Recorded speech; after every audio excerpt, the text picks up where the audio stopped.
Hello, folks, and welcome to another episode. This week, me and Jack are discussing our theories on what the HBO Green Lantern TV series could be about.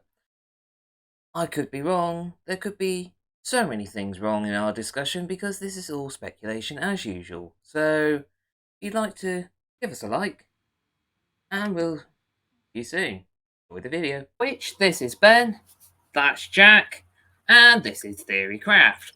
We are two biggish nerds that just like to rant, ramble, and rave all things sci-fi and comic book. For this week, it's us completely going off the rails by assuming ideas, story ideas, or anything to do with the upcoming Green Lantern TV series that is going to be on HBO. As far as I'm aware, there's been no confirmation in terms of actors, what the storyline is, who's playing who, or even what characters are going to be involved. This is just us discussing what little information we know about Green Lantern as possible and what possible ideas they could add to the show. So, with no further ado, Jack, what do you think we could do for in terms of which Green Lanterns we could focus on? Well, it kind of depends on the story. I know, like before this, you sent me a bunch of links, like for different kinds of stories. Like when you spoke to me about having, instead of having it be more kind of episode to episode, having more kind of more of a filtration with different kind of stories leading into like season 1, season 2, 3, or however many seasons there are. All the way from like maybe fantasy casting different characters as well. It's just like with the time. It's just like with the times and everything that we're living in, especially with comic book films, especially like the climate is going to be rife, but especially after when you've got big hits such as Avengers Endgame, even though I know it's not really related, but there's going to be a bit of a it's going to have to be a bit more up there. Like there's going to be a higher standard for what fans are going to be expecting. But like, what would you say is like the best like kind of first step to try and get there? I mean,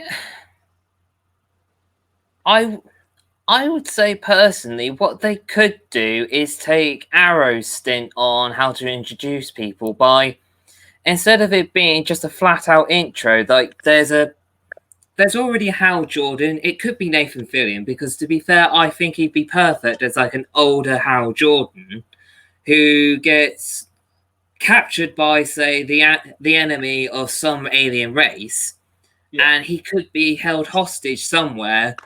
So he's trying to sort of do like a flashback of sorts to how he became who he was. And then you could then at least lead into the other idea of all the other human-based lanterns and the other alien lanterns that he's worked with. Because still in continuity now, at least with DC, there is at least 6 different lanterns. And I mean, it makes sense to start off with Hal Jordan because he is the first Green Lantern for the space version of Green Lantern, not the mystical kind. But then you can easily adapt in all the other variations of the other lanterns at perhaps a later stage. I don't know. I mean, just with like, say, just like season 1, are you gonna like more kind of keep it more kind of like a down to earth instead of like trying to have a whole? I mean, if you're trying to like put the whole kind of space thing and so on into a film, it's going to be really constrained, obviously, because you got a time. Like, but obviously, when you got a series, you got a lot more time to actually build up something. So we got perfect opportunities here, especially with the whole space and the different sagas for the different kind of characters. But like, because obviously, I know this is kind of a bit more of your thing, especially with Green Lantern. Like, how would you like kind of like how would you kind of pace out? Maybe if we go from maybe episode 1 of season 1 to 2 or 3, how would you pace that out first? I mean, depending on how, because of course the CGI budget is going to strain the amount of episodes per season. I'd say, as a rough guess for season 1, they could. Who's going to be producing the series again? HBO. They're meant to be quite. They're supposed to have quite a good budget range when they come to doing their own stuff, but again, it's still a TV series, so they're going to be slightly limited. Yeah. Uh, So I mean, just at the same time, if you've got the first season, it's gonna have to hit its mark straight away because we've seen like a lot of really good series, like especially like things like Constantine, where like such good series don't even get a second season. They're just gonna be dead floating in the water. So you hmm, definitely got a really big risk. But whereas I feel like if like for fantasy booking or fantasy writing, if you like. Definitely hmm. got like such a big opportunity here for sure. I mean, I think the best way to deal with it for Green Lantern is, like I say, it could start off with it being like down in a dark hallway, like some sort of rust bucket of a spaceship, like in the Yeah, middle of nowhere, and Hal Jordan's either held captive or he's trying to make his way.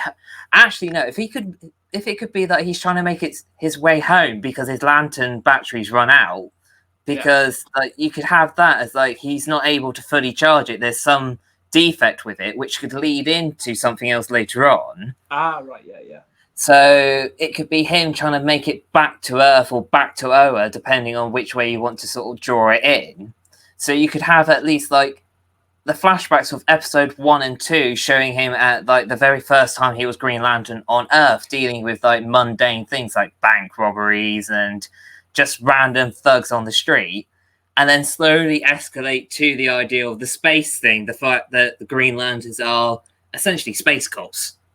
yeah, And then you could show that he was close with an alien that was called Sinestro, and then it leads into perhaps towards like the middle half of the series of season 1 that it's actually Sinestro's fault that the battery doesn't work. It's the fact that foul Sinestro has found the yellow energy of fear, which is what is the weakness for the Green Lantern power battery. And yeah, so Hal Jordan's trying to find some means of getting home or whatever. And then towards the end of that series, it's like Hal Jordan has found a way by overcoming fear because he's the first Green Lantern ever.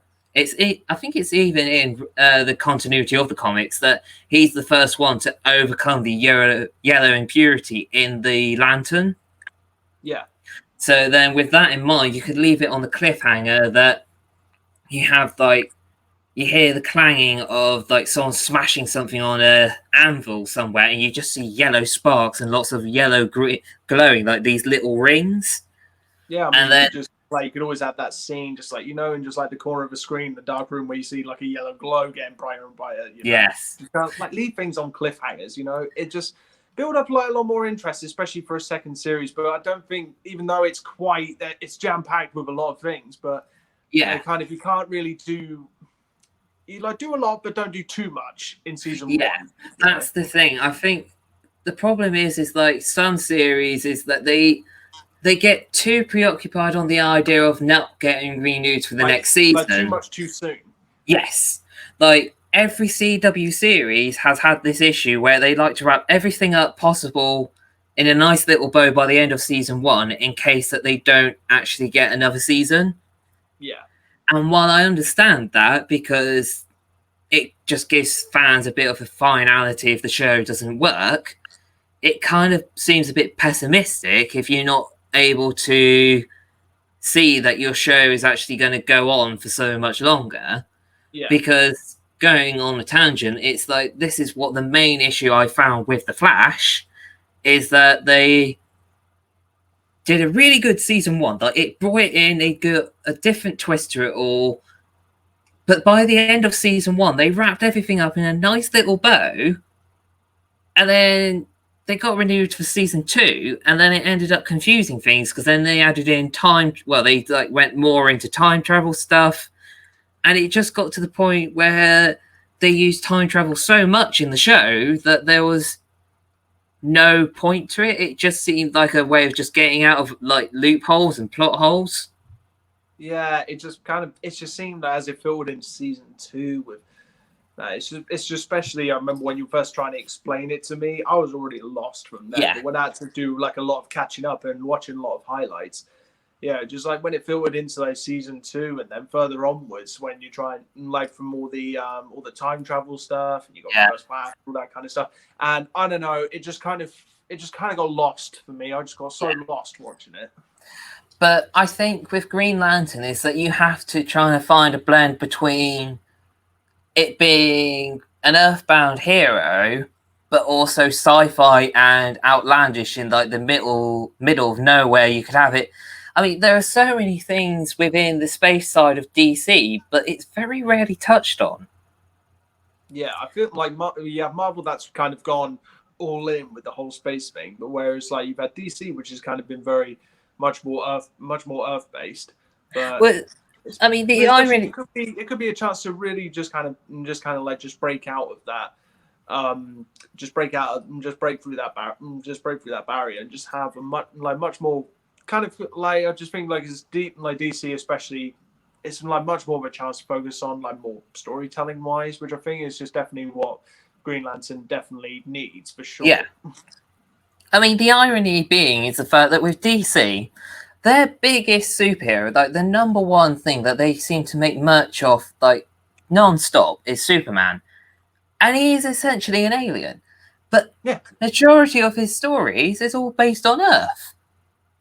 I mean, obviously, like he is brought up on Earth, that's fair enough. yeah, I But know. but the thing is like it gets to the point where he's got nothing else to do. Like they always bring out like some villain that's somehow stronger than him, but then he ends up beating him in the end.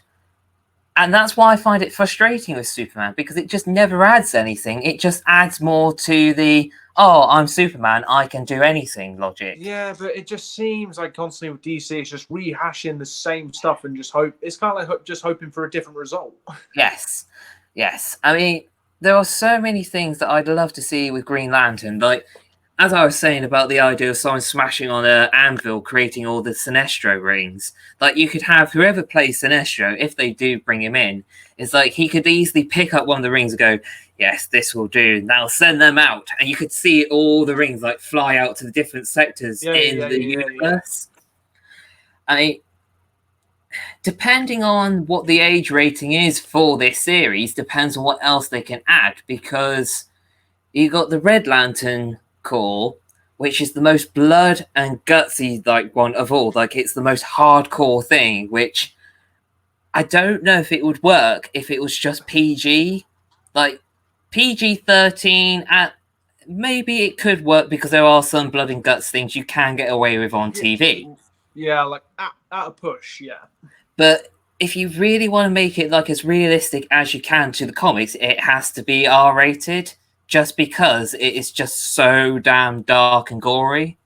Yeah, But I mean, obviously, like so many like these series, like which were primarily like mostly aimed at more adult audience. Obviously, because of the times we're in now, it's aimed towards kids more. But it's just there's just some things which really dark stories which you cannot do for kids. It's like no matter how you try to write it, it's just gonna dilute the crap out of it, really. Oh yeah, definitely. I mean, for season 1, like I say, it can give into the backstory of Hal Jordan and like the progression of him learning who he was in the flashbacks, and go from there. For season 2, I would definitely bring in the Sinestro Core War, just for the fact that you can have like a multitude of other lanterns then, and show like the totality of how many different users there are, depending on what their CGI budget is. Because being the fact that I mean, like we don't really know how much like they're willing to invest in this series, do we? This is it. Like I don't think there is anything to go on. I've been trying to find any information, but because of all this lockdown and so many other things in between, well, everything's put on hold anyway. Yes, yeah. So it's hard to try and give an estimate as to what they can do or what they're going to do. I mean, I hope it doesn't happen, but I've got a feeling that it's either going to be pushed back even further or just completely forgotten about. What, to just like maybe mid-2021? Well, I'm thinking maybe late 2021, if not early 2022. I don't know, unless like maybe if you're gonna like focus so much on like the actual series as a whole, if you're gonna take like a lot, like if it does start off well, then maybe fans might be willing to wait a little bit of time. I mean, do you remember? Do you remember how much like even today, how long people were waiting for like the next season of like The Walking Dead, for example? Yeah, exactly. This is I it. felt like I was waiting for like 10 years, and by that time I moved on. I thought I'm sick of this. But this is it, like, because it all depends on how much the budget is going to be just purely CGI and how much of it is them actually building stuff. Because I personally would like them to actually use as little CGI as possible and actually make the costumes. Because at least in at least in the long run, like at least you have a memento for the show, and at least it sort of doesn't strain the show's budget too much. Yeah, exactly. Especially if it's just one you can use over and over again. I mean, like things you can do with silk screen and that, considering like how much we moved on from like the Spider-Man films and so on when they first started doing that kind of stuff. You know, it's kind of like the possibilities now are limitless. So if you can use I'm like a big stickler for physical effects. I love physical effects. Obviously CGI hit and miss, but for practical effects, you know, if you can, why not? Well, this is it. I mean, I hope that they learn their lesson when it comes to designing the costume, because with the Green Lantern movie... Are we going to go into the whole Ryan Reynolds thing, are we? Yeah, we're going to have to. Yeah, because, I was waiting for this. There were some things in that movie I absolutely loved. Like, they did a reasonable job on the aesthetic for Oa. I thought that looked brilliant. The constructs were perfect. Like, they were absolutely spot on. There was nothing wrong with that. It was when they decided to do the costume that is what pissed me off. Oh my gosh, that was horrible. But the thing is like, yes, it is a construct from the ring. That's fair enough. Yeah, I know.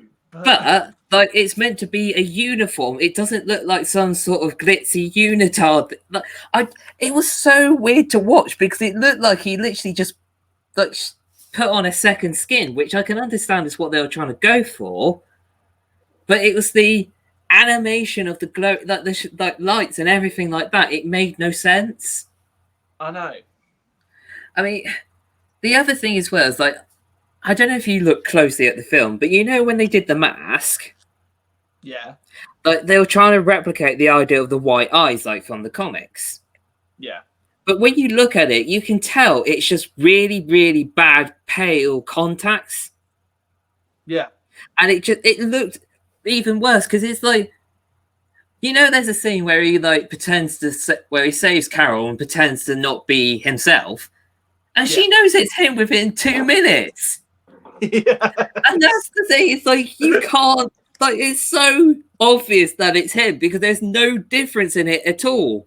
No. Like, at least if they were to redo the costume, they could make it look like an actual like proper suit, like make it look like fabric or something, but then bulk him up a bit as well to give him like some fake muscles of some kind, if that makes sense. Yeah. Because at least then you can make it out like it's a completely different person. You have like the proper green green mask around here, whatever. But at the end of the day, you've got to try and make it look a little less like it's made from light, even though it is. But you got to make it look like it's an actual costume. Yeah. I mean, another thing that kind of bugged me with that Green Lantern film was that the way they designed Kilowog, like that big pink alien that looked like some sort of warthog. I'm just picturing it in my head now. I mean, in the film, they had the height. I thought he looked he looked menacing enough, but it was the head that looked wrong. Yeah. Because I don't know, it didn't look like anything like Kilowog at all. I mean, let me just see if I can. My spelling mistake. Right. So let's go for that. So can you see what I'm looking at the moment? Yeah, I can, yeah. So that's roughly what he should have looked like, in a sense. Like, it's sort of like Do you want to show the movie version that we got? Yeah, so here we go. And then there's the movie version. Like, it just looks like someone slammed, but it looks like someone just slammed his face with a shovel. It does though. I'm sorry. Like it looks like someone just shoved, like, decided to get a shovel and just went. Boom. But like they got the mass of him right. That was the only thing they got right, was that he's meant to be quite a big character. But I mean, there are other Lantern characters I'm sure they'll happily bring in, and I am intrigued as to who they bring in, on who voices them. Yeah. But I just hope that they don't overdo it, because As like, in, well, as in like introduce too many other Lantern characters too quickly within season 1. oh god, no. Because I mean, I think there's like 5,000 different sectors within the DC's universe that there is for Lanterns. Yeah. And while I understand that that could easily be a long time to introduce everybody, not all of them are relevant. Like, there's only a select few that people know of and will be interested to see. Yeah, whether or not, could you? Yeah, but then you could take the risk of introducing a handful of like characters, which like even like maybe some Green Lantern like fans might not necessarily like recognize or know much about, or even like to just like newcomers that are coming to watch it. Except it can't just appeal just to like the comic book nerds and like DC nerds. It has to appeal to everybody, you know. but this is it. Like, But I finding mean, that balance as through the years has been very hit and miss. I mean, you could always show off, like, to try and introduce people to the obscure side of things. Like, I know this is going to sound odd, but like the cutest characters that they have for the Lantern Corps, because there is a Lantern character that's actually a squirrel. Yes, I know. There are so many obscure designs for the lanterns and like different species. Like, you don't have to introduce every single one of them, but you can at least introduce the idea that there are so many of them, and perhaps at a later point cross over with other lanterns depending on who they use. For season 1, like I say, you can show the flashback stories of the idea of Hal Jordan. Season 2, I would be tempted to, at least for half a season, if not like part of each episode, bring in the idea that someone's replaced Hal Jordan on Earth, so Hal Jordan has now decided to go out into space, which then leads into the Sinestro Corps War. Right. So the order in which the Lanterns came in was Hal Jordan was first, John Stewart was second. He was the first black superhero, I think, for DC officially, unless I'm remembering wrong. Then you get Guy Gardner, who is an absolute asshole. And then the entire Green Lantern Corps gets dismembered by Hal Jordan because of being corrupted by the Sinestro Corps, because he basically gets corrupted by... it's going to really bug me now. The Yellow Entity of Fear, which was in the Green Lantern movie, and I cannot remember the name off the life of my head. But anyway, so Hal Jordan gets corrupted by that, so the entire Green Lantern Corps gets destroyed. Yeah. And then you get brought in a new character who got picked out by random by one of the Guardians, and his name is Kyle Rayner. Yeah. Kyle is probably one of the most powerful Green Lanterns, and he's just an artist. Like, all the others have had like military training, so it's like Hal Jordan's a fighter pilot, John Stewart was in the Marines, Guy Gardner was in the army but got kicked out for being an asshole, and then you get Kyle Rayner, who's just an artist. Yeah. But his constructs are the strongest constructs in the entire Green Lantern Corps, because he has such a vivid imagination that he actually, like, he can create like machines and have working cogs and pieces inside the construct to make it. Yeah, that's how intricate his designs are. And then there wasn't anybody new for a very, very, very long time. And then you get the New 52, who brought in a character called Simon Baz, who is an Iraqi American who got framed to being a terrorist. And so he ends up becoming a Green Lantern and is trying to sort of prove he wasn't a terrorist while being a Green Lantern. Yeah. And then after that, they brought in a character called Jessica Cruz, who suffers from depression, PTSD, and anxiety. But as a Green Lantern, she's slowly trying to overcome all that while becoming a Green Lantern. That sounds like a brilliant story to tell. But this is it. She got her powers through a multiverse version of the Green Lantern ring, which is actually an evil one called Power Ring, and it ends up corrupting each of its hosts. Right. So she then ends up losing the ring, and she gains an actual Green Lantern ring, and goes from there. But like I say, that's 6 different Earthbound characters alone. Yeah. And the last 2 haven't been a part of any of the stories that I mentioned to you, which is War of Light, Sinestro Corps War, and Blackest Night. So whether or not they could work them into that at a later point, I don't know. But like I say, you have to at least bring in Hal Jordan, and then it's trying to work in all the others is a bit of a task. As long as they're not just kind of crowbarred in just for the sake of crowbarring new characters. This is it. I mean,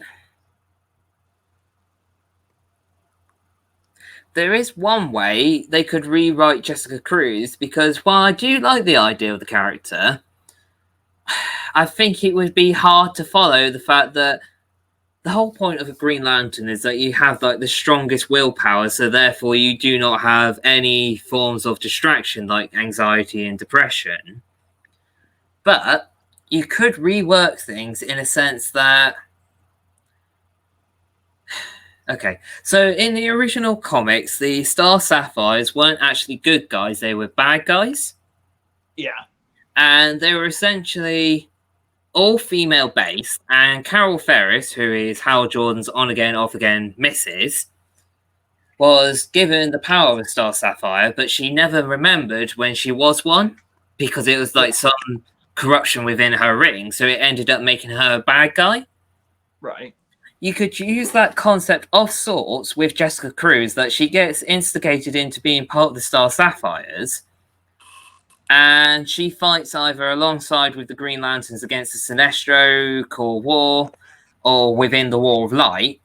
And by the end of it, she's kicked out of the Corps because of the ring decides to kick her out because of something she does. It could be that she suffers PTSD in some way, so she's no longer able to join the Star Sapphires anymore.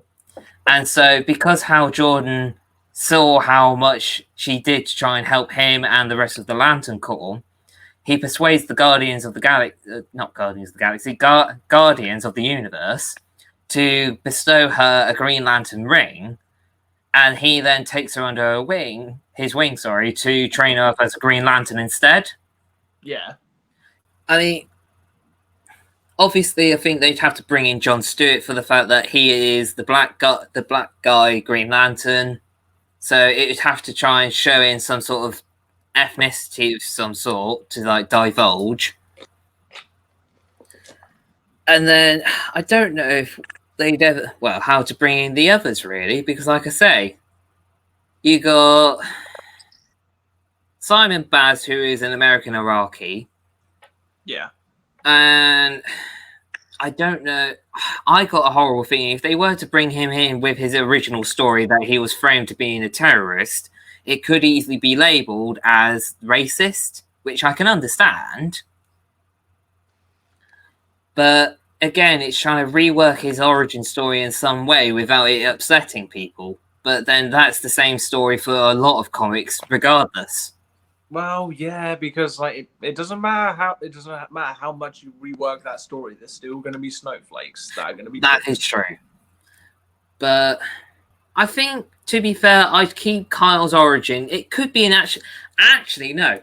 Tell you what, season 2, if they were to have the Sinestro Corps War, it could end with the idea that Hal Jordan gets corrupted by the yellow entity of fear, and he becomes a Yellow Lantern.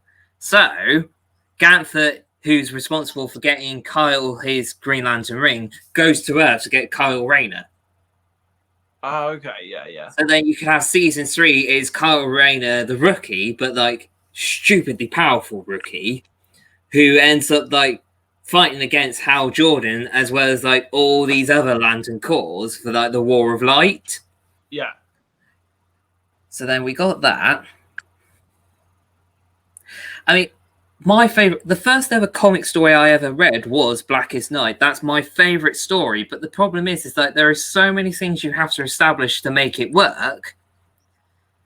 And there are so many different superheroes involved with it that while I'd love to see it, I don't know how it would work on TV or any like live adaptation. It's a bit of a tricky one to establish. Because like, how are you, like, even if you tried, how are you going to try and condense that? It's such a tricky thing as well, because at the time it was just literally bringing back every single dead superhero back as like zombies. That was the whole point of it. So you have like zombie Batman, zombie Superman, zombie Superboy, zombie Flash, zombie Captain Boomerang, and zombie Zoom, and there's so many different zombie versions of these characters. Like, they look amazing, but because this is only just a Green Lantern show, it'd be hard to try and establish all these random superheroes that have just died and then had to come back by some means, but then won't be ever talked about again. Is there really any point? It could be reworked in such a way that you don't use the superheroes, but you could use the idea that planet by planet, all these beings are either being corrupted and being turned into zombies, or all the dead of their planets be risen back up by the Black Lanterns, which would be interesting, but it would dull down like the whole point of the story. Just like, kind of, is it going to take away from like the main story of Hal Jordan too much? Is it going to, there's kind of just a point where we see in series where it just kind of steers off into a direction which you're wondering, how did we get here? Yeah, exactly. Unless you could do a spin-off in itself, but that's a risk very early on because we don't know how the series is going to go. The thing is, it's like within that story, it was not long after Batman died, because the way that Batman died, and then the way that they came out with like explaining that he didn't actually die was like the most Bat logic thing of all. But basically, Batman got zapped by Darkseid Omega beams. Like, you can never escape them because it's the only, like, it follows you till you die.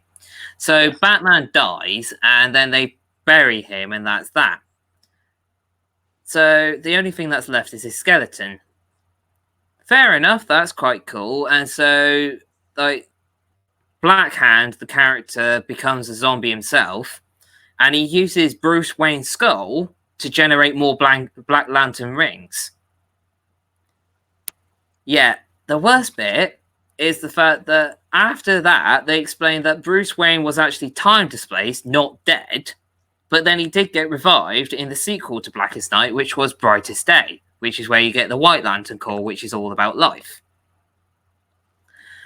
But I don't know. The thing is as well, it's like Black Hand, the original idea of Black Hand was that he had this bizarre device that siphoned away the Green Lantern's energy, which meant that he had to recharge, and that was that. That was literally all Black Hand could do. And his backstory is like super dark as well. Like, he was abused as a child. His mother, his father, his entire family were funeral directors. And at a young age, Black Hand, which I can never remember what his name is, but he basically had this morbid obsession with death. So to the point where he was actually like using cadavers as like puppets, I think.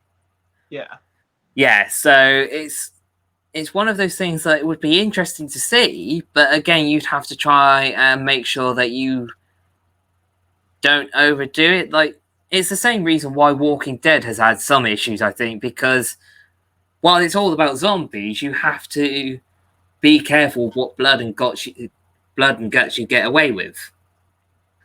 Yeah, I don't know. I don't know. They've gone away with a fair bit over the years, but it just kind of seems like over time it's just kind of like dulled down a little bit. This is what I mean. It's like I've not watched much of it myself, but I have seen clips where at the very beginning it was very zombie focused because that was the point. Yeah. But over time, it focused more on the people that were trying to stay alive in their little camp. It's just kind of that's where it just kind of got a bit lost for me, and I just stopped watching. I stopped watching years ago. And that's my point: is the fact that as soon as you take away what drew people in the first place, it's hard to try and come back from that because you got a whole other audience now. If you're not drawing people in for the action that it's meant to be based on, and that's why I think they have to at least acknowledge during season 1 like a steady way of trying to make sure it is what it is. Yeah. I still think that it needs to be based mostly in space, but like I said, you can do the odd one or two thing that's earthbound, but you got to make sure that it's not too solely focused on it. In total, you got the Green Lantern Corps, you got the Blue Lantern Corps, the Indigo Corps, Star Sapphires, Red Lanterns, the Orange Lantern, which is only one of those, the Yellow Lanterns, the Black, and the White, although the White's always been a bit iffy because they always seem to sort of say they're there, but they're not there all the time. But I'm trying to think as to what Lantern Corps they could focus on, because on Cartoon Network a few years ago, they did actually have a Green Lantern animated series, which was really good to watch, and then it just stopped. Like, because apparently they weren't getting enough people interested for the toy sales or something along those lines. And I don't know, it just seems a bit sad that they're more focused on that than they were as in storytelling. Yeah. Because season 1 was brilliant. Season 2 actually brought in the idea of the Blue Lantern Corps. Yeah. But they only managed to bring in 2 characters. Yeah, I know. I mean, to be fair, there aren't that many Blue Lanterns. I think in total there's 20 because it's such a small thing. And it's a very difficult core to try and write in because the Blue Lanterns are peaceful characters. They are the Lantern Corps of Hope. And essentially, they can't use their full powers unless a Green Lantern is next to them. Right. Because the Blue Lanterns were designed by 2 of the Guardians who disbanded from the Green Lanterns to create their own. So if a Blue Lantern is near a Green Lantern, it helps charge up their powers to maximum as long as they're around. And if the Green Lanterns are around the Blue Lantern, then the Blue Lanterns are allowed the full capability of their powers, which allows them constructs and I think it's like basic like fighting skills of some sort. But without a Green Lantern, all they can do is that they have a protective aura, they can fly, and they got a translator, but they cannot fight.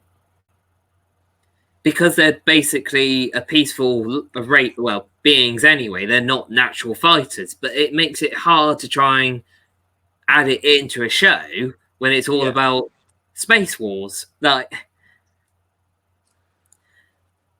it's the Indigo Tribe, I think, would be an interesting one to bring in because they actually gave their full origin during the New 52, which was basically that they weren't actually good guys. They were bad guys that got brainwashed into being rehabilitated to have compassion for their past crimes. Because the Indigo Light is basically they force any bad guy into compassion for anything they've done wrong. Right. And so that's how they get their numbers.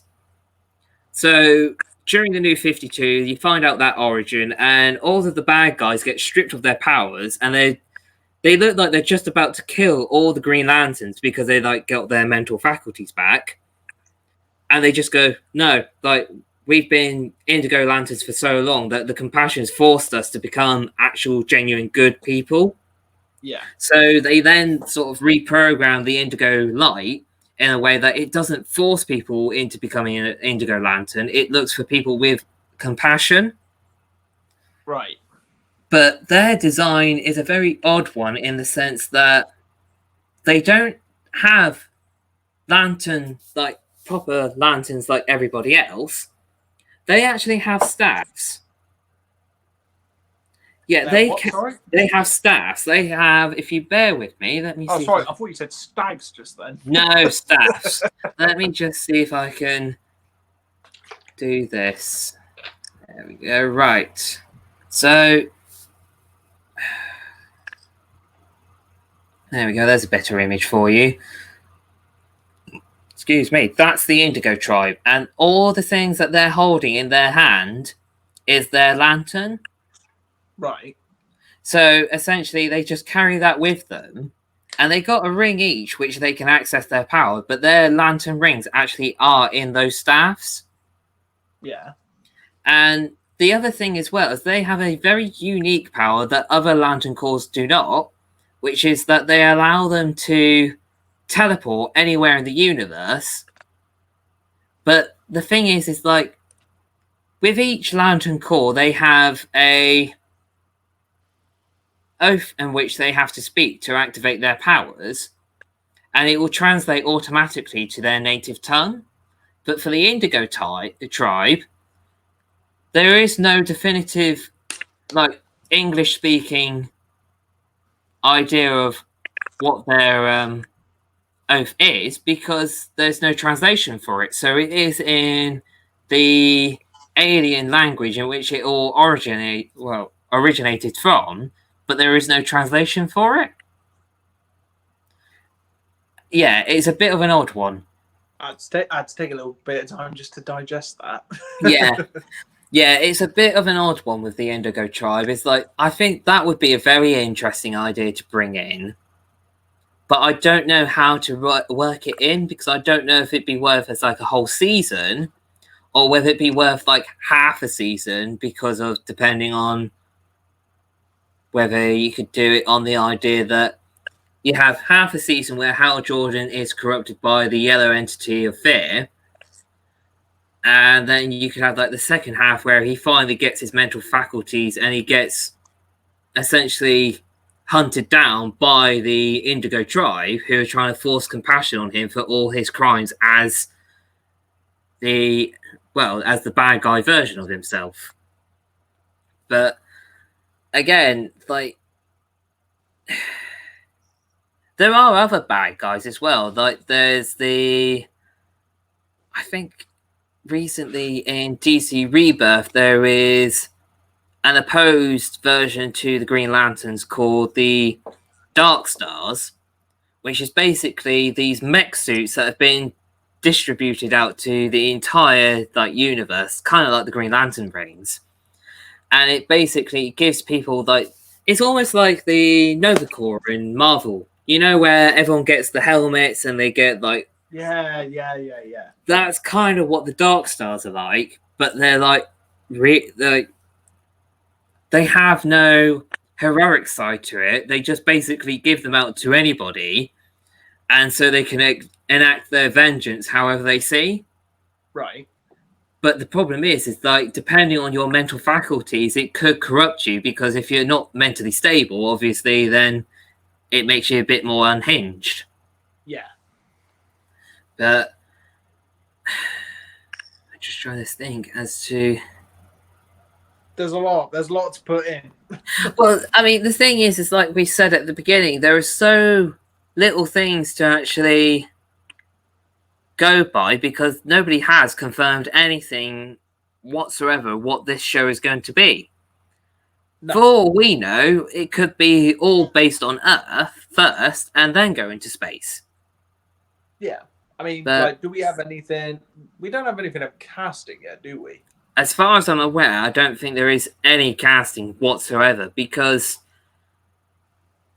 of all this corona gubbins, it's made things a lot harder to try and nail down any idea of what to do for a TV show at all. Well, who would you have in mind for a Hal Jordan? Nathan Fillion. Nathan.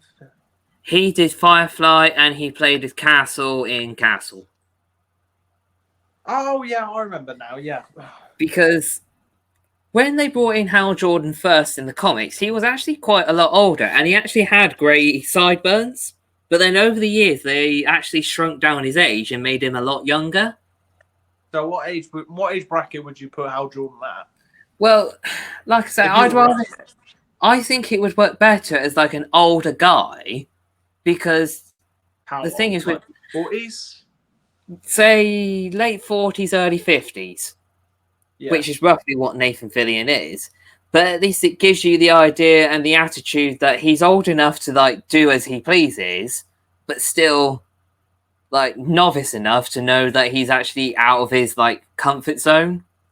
Yeah. Because I think if you were to have him too young, like 20 to 30s, like it'd be hard to try and bring in anyone else because then it'd be like, well, you're just literally bringing in the same age group. Yeah. I mean, I'm trying to think. If they were to bring in Jon Stewart, I'd want someone that was probably aged, say, 30s to 40s. So he's not the same age as Hal Jordan, but in the same sort of rough age group. Yeah. And then I'd do the same for Guy Gardner because he could be, again, like someone that's been in the military long enough to be an asshole. And then with Kyle Rayner, I would do it someone that's either early 20s or just about mid 20s, no later. So you could have like someone as an actual art student age. But for Simon Baz and Jessica Cruz, I don't know if they would bring them in because of their stories being so complicated compared to the rest of them. I just don't know what age group to go for.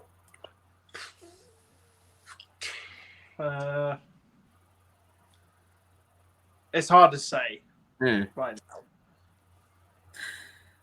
now. I mean, the other thing as well is I don't know what they would do in terms of like Earthbound villains for the Green Lanterns because there are a few, don't get me wrong, but it's like in that Green Lantern movie, that version of Hector Hammond, oh my god, it was bad. I love how much it gets on your nerves. Oh, it's just like, I think the problem was with that movie is the fact that they spent so much CGI budget on anything they thought was green, shiny, or just space looking. And then by the time they got to Hector Hammond, they thought, shoot, we've run out of money. We'll just make it look like he's got a tumor and he looks like Sloth's missing brother. But he did, like, I just, like, in the comics, Hector Hammond, I can't remember, I think he gets experimented on by, like, these annoying little alien things. But essentially, like, what they do is they modify his brain and his, like, entire head to be, like, 10 times bigger. Yeah. But in this film, it just looked like he had a really big headache. Headache. But it's like, if you look at it, like, it's just, it's just like, yeah, you don't look like you have your brain increased for intelligence. It just looks like you've been licking windows. Oh, just like, who did it remind me of? Just with the head. I don't know why it reminded me of this character so much when I saw it, but then looking back on like the Hulk series, I was like, I kind of see it now. The leader. What's it called? The leader, that's it. Yeah, okay, but that's the same issue. I was like, Yeah, but that's the same issue again. It's like in the Hulk film when they brought in the leader, is the fact they probably overspent all the CGI budget on everything else, because the leader doesn't have a tumor for a brain. He literally has like a massive brain. Like that's the point. He's meant to be the smartest one. But like when they try to do it, it just looks like he's just got a tumor. Yeah. Like I understand it's quite. It's not the tumor. I mean, I understand it can be quite hard to try and rationalize the idea of someone's head getting bigger and bigger and bigger. But when they did it for the Green Lantern, they didn't do the whole head, if you remember. They just did like the forehead, and it just looked like he had a like swelling. But yeah, just looked like he got hit in the head with a steel chair. Yes, pretty much. But then it's like with the Hulk movie when they did the leader's brain is really odd because it's not wide, it's just very tall, if I remember. Like it almost looks like a pencil. Yeah, sort of. But that's the thing, it's like the whole point is like the whole head is meant to move, not just the brain. But they always go for the brain and that's it. Yeah, it's like having jelly in a Tesco's bag. Yes, yeah, pretty much. Like but I mean the other thing as well is if they were to bring in the Orange Lantern, that one in itself is a very interesting one, and I know the perfect guy to bring in. Which is Andy Serkis, because he did Gollum. Oh, yeah, of course, yeah.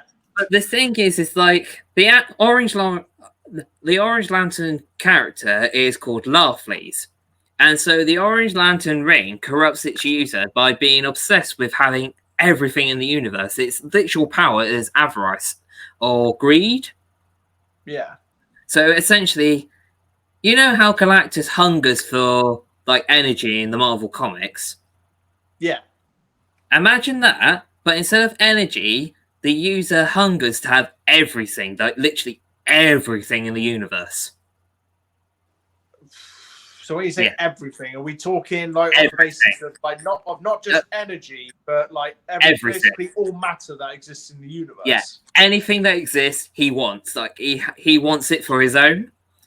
But the even better bit is that his constructs are the previous users that got corrupted by the ring, and their souls actually get sucked inside the ring. So he has his own personal army. So he's got like 1,000 different beings in his ring that he can use as an army.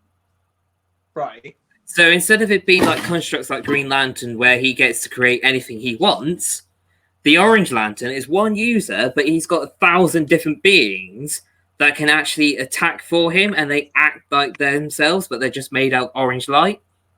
Yeah. But the other thing as well, if he can concentrate hard enough, is he can actually suck in other people into the ring and add it to his own collection.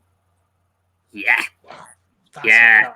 So I think Andy Serkis would be perfect to play him, and he has to do it in a Gollum voice, if not similar.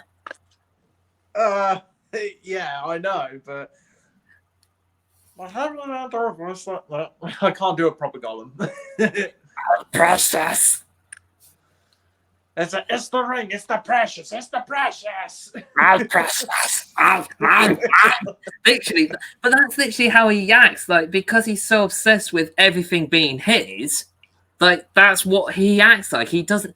I think it's like in the story that he actually gets the Lantern Ring. He actually was looking for the Orange Lantern Ring to protect his people because he was looking for a way to save his family, and this was like. But this was like around the time of the Big Bang. And then he finds the Orange Lantern ring. And as soon as he puts it on, he kills the people that he was working with. And he gets corrupted by it. And he forgets who he is. Like, over the millennia, he forgets who he is to the point where all he wants is just more and more things. He doesn't even know if his family still exists. That's one heck of a dark story. I would love for that to be explored. Exactly. This is it. Like there are so many dark stories with the DC Green Lantern like whole mythos, but it's trying to find and make sure that you have the actual time and money and whatever else to do it. Say, if they actually did that story, if they did that story right, I'm not saying that's the story they're going to use, but if they did, you could just like have a villain that's just as popular as the hero. But this is it. I mean, let me see if I can find a decent picture of Larfleeze, because he's a very bizarre looking character. So there we go. Oh yeah, I see it. Yeah, yeah. So like that's Larfleeze. So it's like he is obsessed with like everything. Like he's the only user for the Orange Lantern core, because that's literally it. Like that's him on his own. My God. Yeah, exactly. But it's just absolutely bonkers. I mean, if I can find the constructs. I don't know how you're gonna go practical with that, as in practical effects. I'm not sure on that one. There you go. So that's the army. Like that's all the different construct of all the different beings that he's absorbed into the ring. Man alive! Look at that. I know. Like this is it. Like it's just absolutely insane. All the different like things that he can actually come up with. That is just nuts. Exactly. But again, it's all of these like random characters and stuff that he can manifest from his ring alone. And it's just absolutely bonkers. But yeah, like it's just absolutely crazy what sort of things that he can do. And it's just interesting to see whether they could bring him in. I would take that risk, honestly, if I was doing the thing myself. I would take that risk. I mean, why not explore like it's and plus it's like it's something like, well, obviously it's like older, but it's something fresh and it's something which like fans have not seen 1,000 times. It's something new.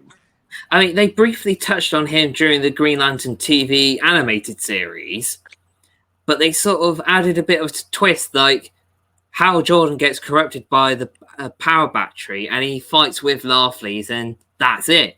But like, I wouldn't say like anyone gets corrupted by it, but you could have it that they're trying to fight him to try and find a power source of some sort, and they're fighting him against it or whatever because of his greed. Like he wants it just for the fact of wanting it. So I'd love to bring in the Red Lanterns because they are so gory. Atrocitus is the guy that ends up is the creator of it, and he's like this big red hulking guy. The reason why he created it is like the way he creates the Red Lantern Corps is through something called blood magic. It's so guts and gory, like it's really dark, hardcore. So, who would you say is got? Oh, cameo roll by the cat. Ah. Oh, So, who would you say has got like a deep and gruff enough voice to try and be menacing and sinister, but cool and collected at the same time? Oh, I've got the actor's face in my brain, but I just cannot remember his name for the life of me. He's a Spanish actor, I think. Oh God, what's his name? What's his name? The guy from No Country for Old Men, Javier Bar, whatever his name is. I can't remember. I'm not sure. Javier something. I can't remember his name. I'd have to send it to you later. Yes. I've got a few others in mind, but who do you think could do a good one? I'd say Ron Perlman. Ron Perlman, that like Hellboy. Yes, that is Hellboy, but I was also thinking because he was in Sons of Anarchy. Yeah. But it's because he's quite a big guy, and it wouldn't take much to CGI him into Atrocitus, if you bear with me. There we go. So that's what Atrocitus is. I can see it now with Ron Perlman. Yeah. I can see it. Like, because he's quite a big guy as well. As what, 6 foot something? He's up there for sure. I mean, you could easily like give him, say, boots that added like another foot to him, and he could be 7 foot tall. But he's got the right build. He's quite a muscular guy, and because he doesn't look like he's always angry or whatever, but because he's quite a threatening actor, I would say it would work really well. yeah, I'd say like especially like the aura which he's had, and especially even though it's not meant to come across in those some roles, but it's just with Hellboy and Sons of Anarchy and Hellboy especially, Mm. even though obviously he's playing like a comic book character, you can fully believe that that could be like who he could be like for real, if that Yeah, makes yeah, sense. yeah. Like he always seems like he's got the He's got rugged that experience. aura about him. It's the fact that he's so gruff and rugged and just doesn't give a damn. Yeah, Like I think it's just the fact that it's come with age for him, but he's just so used to playing characters that are just so tough and hard nailed, it would work really well. I'd be beautiful. But if they could do it, I'd love to see the same guy that played as Sinestro for the Green Lantern movie to come back for the TV series because he looked exactly Okay. spot on. He looked spot on. That was the one thing I did like. Yeah. But again, it's because I think it wasn't even CGI. I swear they did do like the proper face makeup for him because it doesn't look like it's bad CGI. I'm He pretty does sure look. it was practical effects. I'm pretty sure it was. I can't remember, but I thought they made him look like spot on to what he should have been from the comics. Yeah. But if they can't bring him back, I can't remember who plays him. But who would you say would be an interesting bad guy that's not sinister, but just like very conniving? Oh, that's hard to say, especially because like you know like a lot more about this series than I do. Like you know I'm a Marvel guy, Mm. so I just at the minute I can only go with like really casting options. Not too bad at casting, probably too in my own horn, but um, I'm not too sure, especially since my knowledge is like mostly just basic. So you're probably the best one to take this from than me, I think. Mm. Um, let's have a look. I mean, I'd just like obviously, just obviously, it's gonna try and be like the manner of who you're gonna have, like to like appeal to a specific audience. Because you know, there's only a few which some are gonna go, oh, I recognize this guy. Few are not gonna have a clue. So it's just kind of like you're gonna explore like a character who's maybe not been explored as much to introduce to something new, which I reckon that'd be something which could be a good step going forward for the series. yeah. I mean, let's have a look. I mean, sometimes there's nothing wrong with being a bit obscure and just going a bit off track. But what's wrong with that? There As is long as it that. fits with the main story you're trying to tell. I mean, as a random idea for an actor, I remember him being in The Flash. He was also in Ant-Man. But Oh, who? Yeah, who was that? if you bear with me, this dude, Oh, David who was Das, that? David Dasmarchian. I don't know how to pronounce his surname, but yeah, but he played as the Russian guy that was part of the Ant-Man heist team, if you remember. Oh yeah. I remember But now. The scenes. in the Flash TV series season 3, he played as a Flash villain called Abracadabra, which is a guy from the 64th century who uses technology from his time to come back to our time, and it looks like magic because it's so advanced. Yeah, But because to me, he's got like the very thin face of Sinestro, he looks very manipulative. Like he knows how to manipulate people, and he's good as a bad guy. He really is. I think he would work quite well as a Sinestro, yeah.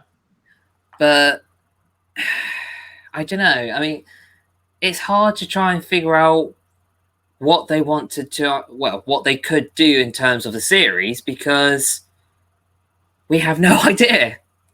No, I think the only thing we can do is that eventually, depending on when like writing and filming like will eventually commence, then maybe once we got like maybe a little bit of a basic idea, then we can like touch back on this later on and Yes, see, okay, this is what we've got. How can we go off in like this direction, that direction, and so on. exactly. I mean, the main thing that I think they should have to acknowledge is the Green Lantern oath. Now, I don't know whether they could do that within the intro itself and have someone as like, in the original Star Trek series, they'd have like a voiceover that was the same every single episode, like deep space. These men are on a mission to blah blah blah blah blah. Yeah, or do you remember like the old or I'm not sure if you do remember, you might, but do you remember like the monologue at the start of like Captain Scarlet? Yes. Yeah, I know. That's what I mean. It's just the whole. This is the voice of the Mysterons. Yes. You have in brightest day, in blackest night, no evil shall escape my sight. But those who work evil fight, beware my power, Green Lantern's light. Yeah, and you could not have. Yeah, obviously not have it be as goofy, but no, but you can have that sort of intro of sorts, and you could have either the guy that they were to hire as Green Lantern say it, or have like a proper voiceover actor, because like there's always like a generic voiceover guy. Or you could have like the idea. I don't know why I've just thought of this, but I remember from My Robot when they were doing the whole kind of thing at the beginning when like the car sinking and the bubbles were turning into the words and stuff like that. You could have like some kind of thing like that, have the oath like playing through, not actually being spoken, but you have like the actors' names and writers and so on. When they flash up on the screen, it shows that. And you could have that like morph into the words of the oath as it goes through, See, you could always do it as like the title screen and then like showing all the different actors or whatever. And then after that, you could like put in an animation of a Green Lantern ring flying across the screen, stopping in the middle, and then projecting the oath. As like, yes, yeah. So then it could be like something for people to read and be like, "Ooh," and then it cuts to black, and then it fades into whatever the episode would be. Yeah. Oh, that'd be amazing. Yeah, sounds good, actually. And then you could always flip it about. So then when they do like season 2 of the Sinestro Corps War, you could do the Sinestro ring and the Sinestro Corps like oath or whatever. You could do that for each one, like depending if you had like a whole season worth of like the Lantern color scheme, or you could do, say, if it was just an episode for the Orange Lantern, you could have it as just the orange ring, and it just be that oath, and then you just hear mine, mine, mine. Yeah, that's how it ends. Like it's not a very long-winded one. I can never remember the entire thing, but it just ends with him just going mine. It's all mine, mine. Yeah, I think that'd be pretty cool. Yeah. Now, if they were to bring in the Star Sapphires, I do wonder in terms of how they're going to design the costumes, because the very, very original ones were a bit too inappropriate. Is the right word I'm thinking? like this is comics that are from like the early 2000s, like mid 90s. Yeah. Like, I think you've got better chance of wearing dental floss than the costume, but but I think it would have to be reworked in some way just to make sure that it wasn't overly sexualized. Yeah. But again, it is meant to be all female-based lanterns, so it would be intriguing as to who they could cast as Carol Ferris. Yeah. I mean, I'm trying to think of someone who could be like, say, mid-40s to be like the same age group as Hal Jordan. Who would you have as a female actress? As a female? Carol Ferris. So you'd have... Let me see if I can find her. Carol... Not Carol Baskins, but Carol Ferris. Didn't whack her husband with tigers. Dear, that is such a meme. I swear to God, that's all I've heard this past month is Carol Baskins. Yeah, honestly, like if anybody can explain to me in comments, Like, what is all this hype about Tiger King? I don't get it. I don't understand. What's all the I've hype? not watched it either. Right, so like, let's have a look. So like, that's meant to be the new 52 style, which is a little less revealing. It's meant to be quite subtle. And then that is meant to be the old style comics. Like, you can yeah, exactly. This is what I'm on about. You have to be careful as to how you design it all and what you do. I mean, there's proof that it's literally just all female based. Like, what's the point? Like, But well, yeah. I mean, the dodgiest part is where they put the star on her on that costume. I think. yeah, but we don't talk about that. No. But like, this is what I mean: is the fact that we have to be sensible when it comes to the idea of these costumes, but also try and link it to the history at least. Like, it's going to be very interesting as to what happens regardless, but I don't know really. I mean, we've been speculating for the past hour or so, and I try and figure like how they're going to tie it into the rest of the DC universe as well, because the problem is that the CW has rewritten the entire multiverse now for the whole entire DC like live action anything, which is fair enough because they did have a lot of variations. But it's also made things a lot complicated because you had all the CW shows. There was Supergirl was on a completely different Earth to Flash, Legends, and Arrow. And then you had Black Lightning, which was on a different Earth to those as well. And then they had Crisis on Infinite Earths, and they rewrote everything. So now Black Lightning, Legends, Flash, Arrow, and Supergirl and Batwoman are all on the same Earth. But they've also rewritten the entire multiverse to add different Earths now. And they've decided that